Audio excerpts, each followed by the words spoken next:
తెలంగాణ రాజకీయాలను షేక్ చేసిన phone tapping కేసులో మరో కీలక పరిణామం చోటు చేసుకుంది. ఈ కేసులో ప్రధాన నిందితుడు ఎస్ఐబి మాజీ చీఫ్ ప్రభాకర్ రావుకు తెలంగాణ హైకోర్టులో చుక్కెదురైంది. ఫోన్ ట్యాపింగ్ కేసులో ముందస్తు బెయిల్ ఇవ్వాలంటూ ప్రభాకర్ రావు దాఖలు చేసిన పిటిషన్ హైకోర్టు తిరస్కరించింది.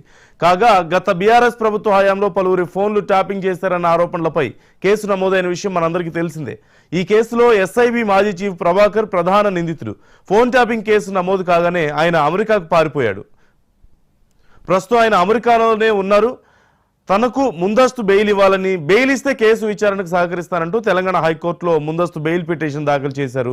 ఈ పిటిషన్పై విచారణ చేపట్టిన హైకోర్టు ఇరు వర్గాల వాదనలు అనంతరం ఈ కేసులో ప్రభాకర్ కీలక నిందితుడని, అతనికి ముందస్తు బెయిల్ ఇస్తే సాక్షులను ప్రభావితం చేస్తాడని, అతని బెయిల్ ఇవ్వొద్దంటూ పోలీసులు న్యాయస్థానాన్ని కోరారు.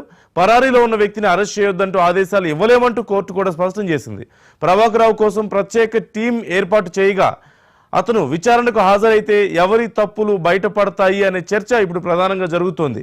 ఈ అంశానికి సంబంధించి పూర్తి సమాచారం మా క్రైమ్ ఇన్ఛార్జి మధుని అడిగి తెలుసుకుందాం.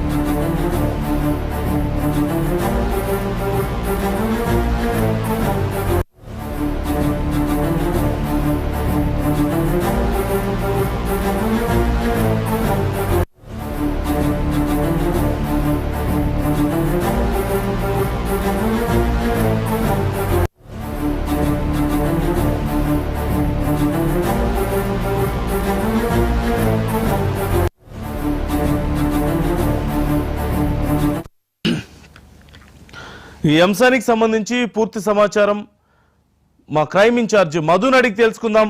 మధు, మరి ఇప్పుడు ఏం చేయబోతున్నారు? ఎస్ఐబి మాజీ చీఫ్ ప్రభాకర్ రావుకు తెలంగాణ హైకోర్టులో చుక్కెదురైంది. ముందస్తు బెయిల్ కుదరదని చెప్పారు. మరి ఆయన్ని అక్కడి నుంచి రప్పించేందుకు ఏం ప్రయత్నాలు జరుగుతున్నాయి? ఫర్దర్గా ఎలా ఉండే అవకాశం ఉంది ప్రొసీడింగ్స్?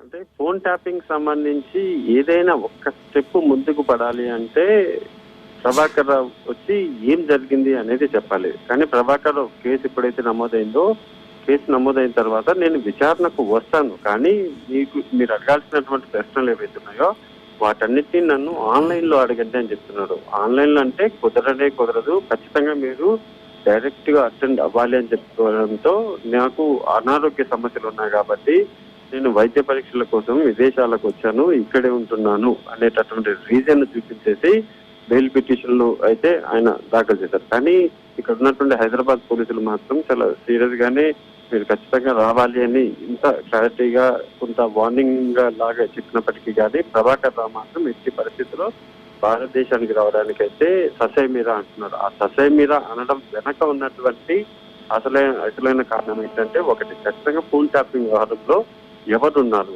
ఫోన్ ట్యాపింగ్ జరిగింది అని ఇప్పటికే సిట్ అధికారులు అయితే నిర్ధారణకు వచ్చారు. ఫోన్ ట్యాపింగ్ వ్యవహారం కనుక అప్పటి బీఆర్ఎస్ పార్టీకి సంబంధించినటువంటి ప్రముఖుల పేర్లు బయటికి వస్తాయి. సో ఈయన దొరికితే గానీ కేసు ముందుకెళ్ళదు. ప్రభాకర్ రావు ఇప్పుడు వచ్చినా సరే ఆ ప్రభాకర్ రావును అదుపులో తీసుకుని విచారించి ఆ తర్వాత నెక్స్ట్ స్టెప్ తీసుకోవాలన్నదే ఇప్పుడున్నటువంటి కాంగ్రెస్ గవర్నమెంట్ ఆలోచన. కానీ ప్రభాకర్ రావు మాత్రం రావడానికి మాత్రం ఎట్టి పరిస్థితులు ఒప్పుకోవడం లేదు. కాబట్టి ఇది దాగుడు మూతల దండాకూర అనే విధంగా కూడా ఇప్పుడు ఎటు వెళ్తుంది.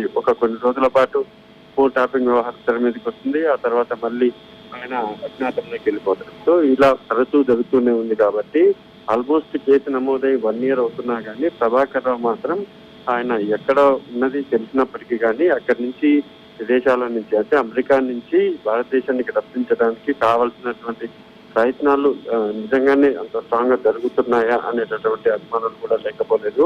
ఇందులో భాగంగానే నాకు బెయిల్ మంజూరు చేయాలంటే కూడా ప్రభాకర్ రావు తెలంగాణ హైకోర్టులో దాఖలు చేసినటువంటి పిటిషన్ ఏదైతుందో ఆ పిటిషన్ ని ధర్మాసనం అయితే కొట్టేసింది.